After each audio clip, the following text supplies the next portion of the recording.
So that was a very realistic portrayal you did of the abusive guy. It kind of brought home Was that based on memories. experience? Actually, yes. Basically, it all started when I was a little kid. I used to see my stepfather and my father, arguing constantly, throwing things around, pushing, shoving, things like that. And, I was still a little kid at that time, so I didn't really understand what was really going on, Right. And then I hear, I love you, so being a little kid, I'm like, okay, maybe I grow up, maybe somebody slaps you, that's their way of showing I love you. So as I grew older, I had my first relationship with somebody, and I was like 20 years old. Now, were you out already? I came out when I was 18 to my parents. So this was your first, like, major relationship? Yes. Yeah. And in the first year, it went fine and everything. It was really cool. And then after a while, there was like a little slap here, a little slap there. Then it just started progressing and getting worse and worse and worse. I would always go to work with big giant sunglasses on, scars, bruises, had the police come up. When the police came up, what was their reaction? They were laughing at us because we're a gay couple, And it's like, ha ha ha, so what? Yeah, blah, blah, blah. Okay, yeah, you hit each other. Okay, leave, and that's it. And I'm like, and I'm sitting there thinking, I'm like, well, damn, if I was laying in a pool of blood on the floor, would that consist of anything? What I found interesting with Frank before was saying, when he said that it's not, people always do ask, and I remember this from years ago with women, well, why don't you leave? Why don't you leave? What's wrong with you? And I think the point he made was absolutely right on with, why doesn't the perpetrator stop? And nobody ever really asked that. Or what's wrong with them that they keep up this kind of abusive behavior? But what was it for you that made you leave? I just kind of looked at it this way, that when I started fighting back, I'm like, you know what? He's not going to do this to me anymore. I have to get the hell out of here. I'm not going to be a punching bag anymore for nobody. And my mistake was that after I got out of that, I wound up taking that into my next relationship, to whereas I was the one beating on him.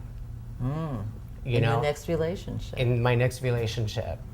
When you hit him, because obviously it wasn't once from what you're saying, how did you feel? Did it give you a feeling of power or make you feel better about you? In the beginning it did. And I felt like I lost power from before. That I couldn't take control of my own life, that somebody else was doing it for me. So yeah, I kind of felt like, well, I'm taking the power back this time. So I think that's why I did it with him. And it was as when I left that relationship, I took a long, hard look at basically how I was brought up, how I let this happen to me, how I did it to somebody else when I didn't want it happening to me.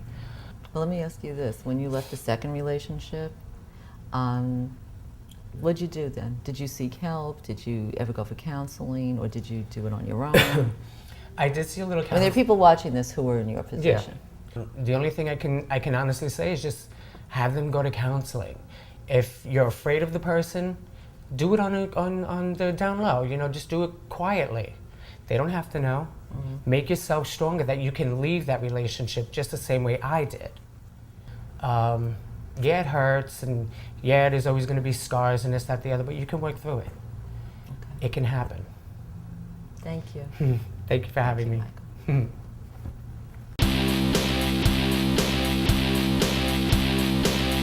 I found it really interesting when you were speaking with Frank Menarino, and he was saying, the statistics about how much more domestic violence there seems to be reported in the homosexual community, and you're saying it's escalating.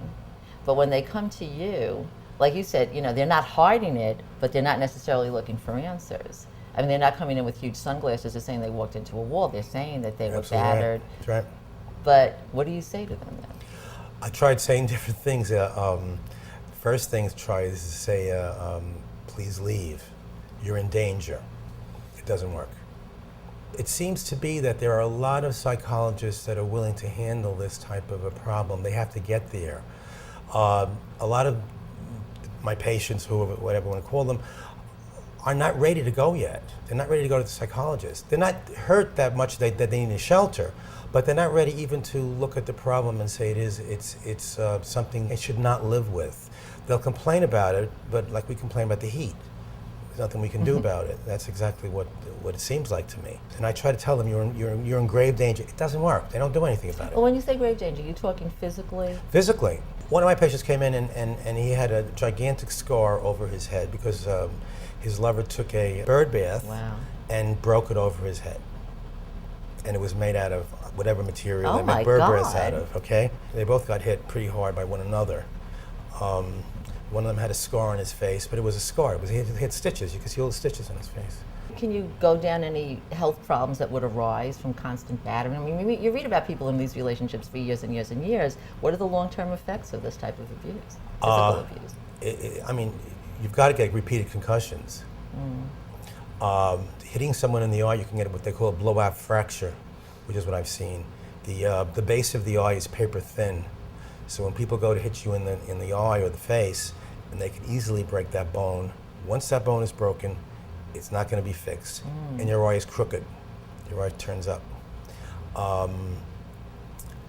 That's enough, isn't it? I mean, there's just a concussion, Well, and I think yeah, that these but- things are more than enough. So my general rule of thumb is don't touch anyone on this planet. Okay, so basically, Go again, seek help.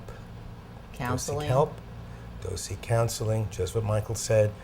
You're not alone. And you can give referrals, can't you? if Absolutely. People asked you? Okay. Absolutely. Absolutely. All right, and please check the website as well for resources that will be listed. Until next time, Be aware, be informed, and be safe. thank you, Dr. Joe.